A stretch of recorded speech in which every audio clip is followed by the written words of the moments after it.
Welcome to Managing Care Quality with the Qualitizer process. I'm Leslie Shaw, and in this episode, we're looking at leading with confidence and how care managers can drive change. Now, I know that being a registered manager can often feel like it's a juggling act. We're leading teams, managing compliance, keeping staff morale up, making sure service users receive the best possible care, and somewhere in between, trying to keep our own heads above water. So in this podcast, I want to have a real honest reflection about leading with confidence and how we as registered managers can drive change without feeling overwhelmed. And because, let's be honest, change in social care isn't just a buzzword, it's happening all around us.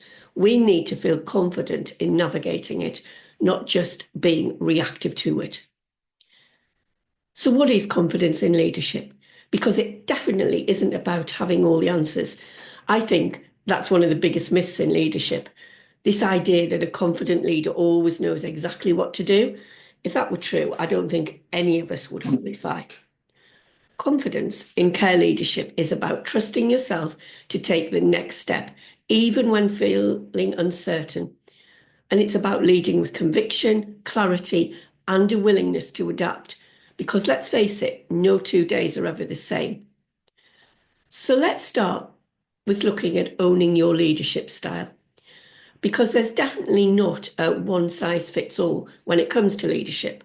And some of us lead with quiet strengths, others are natural motivators, some of us thrive on structure, while others are brilliant at adapting to change.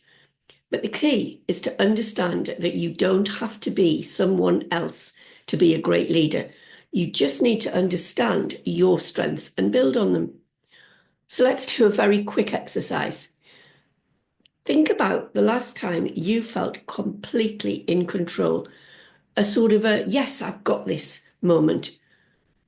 And ask yourself, what were you doing? Were you solving a problem? Were you supporting a team member? Were you organising a process? That moment, that's your natural leadership style in action. The more we lean into what we're good at, the more confidence we build. And the trick is not to compare ourselves to others, but to develop our own strengths. So it's time to understand your leadership style. And we'll go through a few common leadership styles and see if any of these feel like you. First one is the supportive leader. This is the one who's always there for their team, offering guidance, encouragement, and a listening ear. If this is you, you probably thrive on making sure your team feel valued, appreciated, and supported. And you're the one who notices when someone's struggling and steps in with reassurance or practical help. And the benefit is your team probably feel that they trust you completely. They know they can come to you with their concerns, and that creates a positive, open culture. But the challenge is sometimes supportive leaders can take on too much. If you're always putting others first, it's easy to burn out. So remember, it's okay to set boundaries. Being supportive doesn't mean you have to do everything yourself. The second is the transformational leader. Maybe you're one of these, the one who's always looking for ways to improve things. You love innovation, new ideas, and pushing the team to be the best they can be. Your strength, you inspire people. You bring energy, fresh thinking, and a real drive for improvement. People look to you when they want motivation and direction. But the challenge, sometimes transformational leaders can move too fast. You might have 10 ideas in your head all at once, but your team can only handle one change at a time. So if this sounds like you, remember to pace yourself. A great leader doesn't just have a vision, they also bring people along with them at a pace that works for everyone. The hands-on leader is the one who's right there on the floor, helping out, leading by example. If this is you, you're probably someone who likes to be in the thick of things, making sure everything's running smoothly. You don't just tell people what to do, you show them. And the benefit is your team respects you because you're not afraid to roll up your sleeves and get involved. But the challenge is it's easy to get stuck in the day-to-day and lose sight of the bigger picture. If you're always hands-on, when do you find the time to lead strategically? So if this is your style, try to step back sometimes and trust your team to handle things without you. And the strategic leader, maybe you're one of these, the one who's always thinking 3 steps ahead. You love looking at the bigger picture, planning the future, and making sure your service is not just surviving, but thriving. Your strengths, you're proactive, you're definitely not reactive, and you focus on long-term solutions rather than firefighting day-to-day problems. The challenge, however, is that sometimes strategic leaders can feel a little distant. If you're always thinking about what's next, your team might be feeling like they don't get enough hands-on support. So if this is you, remember, being present and engaged with your staff is just as important as planning for the future. So what do you think? Did any of those leadership styles sound familiar? Maybe you're a mixture of 2 or 3. And there is always the reality that different times can call for different leadership styles. But most leaders do have a default style. The important thing to remember is there's no right or wrong leadership style. The best leaders are the ones who understand their strengths and work to develop areas that might need a little balance. Communicating with clarity and purpose is so important. In reality, half of our job as registered managers is talking. We're good at that. We talk to staff, families, service users, members of the MDT, commissioners, CQC inspectors, the list goes on. And the way we communicate shapes how much confidence people have in us. So here's something to think about. Are we just talking, or are we actually communicating? Are we being clear? Are we listening as much as we're speaking? Are we setting the tone for an open, supportive culture? A confident leader doesn't need to have all the answers, but they do need to communicate openly and consistently. Even if that means, I don't know, but let's figure it out together, because that builds trust. Communicating with clarity and purpose with quick wins for better communication is so key. So I want to go through a few really simple ones. I'm sure you'll know, I'm sure you've used them, but you know what? Sometimes just a quick reminder brings it to the forefront of our brain. So number 1, keep it simple. Have you ever sat in a meeting where someone talks for 20 minutes and you've tuned out after 5? Try not to be that person. Get to the point. If you're asking someone to do something, be specific. Instead of, can you go and look at Mrs. Patel's care plan? Try, can you check Mrs. Patel's mobility care plan and falls risk assessment and update me? It's clear, it's direct, and there's no room for confusion.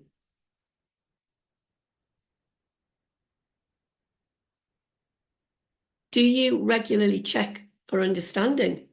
Saying, does that make sense? Usually gets a polite nod and zero actual understanding. So instead, try simple phrases like, just so we're both clear, what's your next step? Or is there anything I didn't explain well? Small changes, but very big difference. Actually listening is key to communication. We all know that. But have you ever had someone nod along while you're talking, but you just know they're not really listening to you? How annoying does that feel? So let's make sure we're not that person. Give people your full attention. Repeat back key points. So what you're saying is, so they know you've understood. And pause before responding. Sometimes people need a second to get their thoughts out. And I know that's a difficult skill set. to implement when your mind is so busy and focused on how much you have to do. But it's really key to good communication, because when people feel heard, they're more likely to speak up. And that's how we stop problems before they actually start. Setting the tone is so important because people take cues from us as registered managers. If we're rushed, dismissive, or unclear, that trickles down. But if we're open, approachable, and consistent, that creates a culture where people feel safe to ask, challenge, and improve. So here's a quick challenge. Pay attention to how you communicate this week. Are you being clear? Are you checking for understanding? Are you listening as much as you speak? Try one small tweak and see what happens. Next, managing change without losing your sanity. Because change in social care can feel relentless. There's new regulations, there's staff turnover, new service users, increasing demands in care delivery. It's no wonder so many registered managers feel like they're constantly firefighting. But here's a mindset shift that helped me. Instead of thinking of change as something that's happening to us, let's start by thinking of it as something we're leading. Because when we take ownership of change, we stay in control. A simple way to do this is to break it down. Instead of trying to tackle everything at once, we focus on one key area at a time. What's the most pressing challenge in your service right now? And start there. Small, consistent improvements are what lead to long-term change. And in the qualitizer process, we have a QP SAF scorecard. And as part of that preparation for CQC inspections, we score the requirements and the goals so that it helps managers know what to focus on first. So you can tackle one thing at a time, knowing that you're doing priorities. Because it's no secret that the best leaders aren't the ones that change everything overnight. They're the ones that chip away at it step by step until the whole service looks and feels better. And because that is how real, lasting change happens. So I want to talk about now some quick wins for managing change without actually losing your mind. Number one, please stop trying to do it all at once. Big changes feel impossible because they're big. So create smaller goals and steps that feel achievable on the journey to the big change. Instead of we need to improve everything before our next inspection, try let's focus on getting medication audits watertight this month. Involve your team because you are not alone, even if at sometimes it feels like you are. Change sticks better when people feel involved instead of this is what we're going to do. So try, here's what we need to improve. Any ideas? You'll be surprised how much easier things feel when people are on board instead of resisting. Expect some pushback though, and don't take it personally. People don't resist change because they're difficult. They resist it because they're uncertain. And if someone's pushing back, it's usually not about you. It's about them wondering, how is this going to affect me?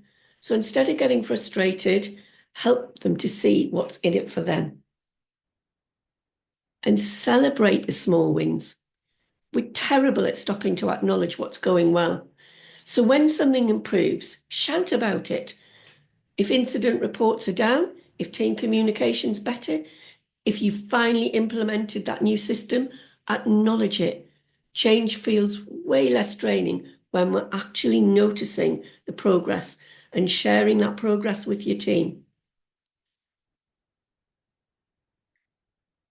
Building a strong, motivated team as leaders helps us to build our confidence because it doesn't just come from within.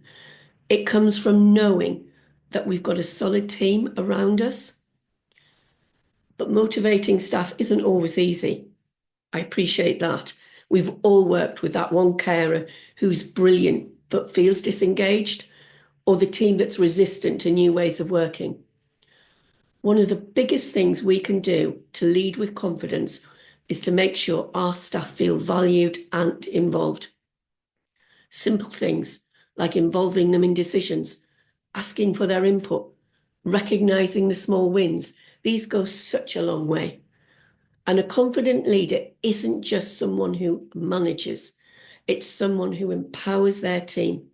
Because the more confidence we have in our staff, the more confidence they'll feel in their role too. So how do we turn it around? How do we build a team that actually wants to be there? One that's not just showing up, but actually invested in what we're trying to do? Involvement, not just instruction. Nobody ultimately likes to be told what to do without any say in it, especially in a job as challenging as social care. So instead of managing people in the old school sense, what if we focused on empowering them instead? And that means simple things like asking for their input, not just pretending to, giving them a voice in decisions that affect them, recognizing the small wins because it's not just the big ones, and actually listening when they raise concerns. This is not about handing over control. It's about making sure staff feel heard, because when people feel valued, they're much more likely to be engaged. So let's talk motivation. Now, motivation isn't just about people wanting a monthly wage. They want to feel like their work matters. And I think this is one of the biggest strengths we have in the care sector, because what we do really does matter. The problem, though, can be when you're constantly short-staffed, dealing with tough shifts and feeling unappreciated. That's when our sense of purpose fades, and it fades fast. So how do we keep our teams motivated, even when things are challenging? Make them part of the bigger picture. So instead of just saying we need to improve documentation, explain why. Show them how better record keeping can prevent incidences or make inspections less stressful. Because when people see the impact of the work, they care more. And catch people doing the right thing. I think we can all be guilty of only noticing mistakes. But when's the last time you pulled someone aside just to say, I saw how you handled that resident situation. You were amazing. Because a small acknowledgement can go such a long way to making someone feel valued. And give people ownership. Nothing kills motivation faster than feeling like a cog in a machine. Instead of micromanaging, try giving staff more autonomy. Let them lead a small project, suggest improvements, or have a say in training topics. The more control people have over their work, the more invested they become. Confidence is contagious. A confident leader isn't just someone who knows all the answers. We've already said that. But it's someone who trusts their team enough to let them step up, make decisions, and grow in their role. Because the more confidence we show in our staff, the more confidence they will actually feel in themselves. And that's how we move from just getting through the day to actually building something great together. So here's a challenge. This week, find one small way to show your team that their input, effort, and ideas matter. Maybe it's a quick thank you, a 5-minute chat about their thoughts on a process, or just asking what's one thing we could improve as a team. And finally, something I'm always going on about, and I make no apologies for that, is self-care for leaders, because we cannot pour from an empty cup. Now, I know some of you might be rolling your eyes at this one, because when do we, as registered managers, actually have time for self-care? But hear me out, please. If we're running on empty, we can't lead effectively. It's as simple as that. So I'm not saying we all need to go and start booking spa days, though that does sound quite good. I'm talking about small, practical things taking a proper lunch break, delegating when we need to, setting boundaries, because being available 24/7 is not sustainable. A confident leader isn't one who never takes a break. It's one who knows their limits and respects them. That's how we keep going without the burnout. We aren't robots, and if we're running on empty, we're not leading at our best. And that's not just bad for us, it's bad for our teams, the people we care for, and our loved ones at home. So making small, practical shifts that make a huge difference. Now, I've got the 5R framework, which is a simple guide to avoiding burnout. I swear by it. It's not about adding more to your plate. It's about making what's already there more manageable. Because leading with confidence means knowing how to take care of ourselves first. And the bottom line is we can't take care of others if we're completely drained ourselves. A confident leader is not someone who pushes through it at all costs. It's someone who knows their limits and respects them. And that's not selfish, it's smart. So if you want some quick tips to get you started, you can listen to the 5 episodes from this podcast and pick one of the 5 hours this week and actually try it. Just one small change each week can lead to a stronger you. And because when we take care of ourselves, we lead better, our teams feel more supported, and ultimately we create a care environment that works for everyone, including us. And that's the kind of leadership we all deserve. So here's a quick idea to get you started. Recharge, so you can come back stronger with small acts of self-care. Okay, it's about recharging, but in a realistic way. Because while self-care sounds lovely, most of us don't have the time for elaborate routines. So instead of thinking it as a big thing, break it down into small daily resets. Maybe 10 minutes fresh air between meetings.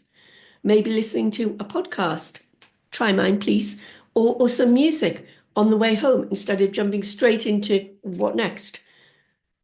Maybe drinking an actual hot cup of tea or coffee without reheating it 3 times, and being in the moment and being mindful for 10 minutes while you're drinking your enjoyable hot drink. It's not about finding more time. It's about using the time we already have to feel better. So my final thoughts from my podcast. In summary, leading with confidence. It's about knowing our own leadership style and using our strengths. It's about communicating clearly and listening as much as we talk. It's about managing change instead of letting it manage us. It's about building a strong, engaged team. And most importantly, it's about looking after ourselves so we can lead well. So thank you for listening to the podcast. I hope I've given you some thoughts today and some quick tips to try out yourself for this week. And please, if you think it will help, go to some earlier episodes of the podcast, the 5R framework to thrive in 2025, and you'll be able to listen to each of the podcasts, which is on one of the R's, and get some tips and tools, and just try a couple of things this week to get you going. Thank you for listening, as always, and see you next week. Same podcast, here to help with tips and tools to help you thrive as a registered manager. Thank you.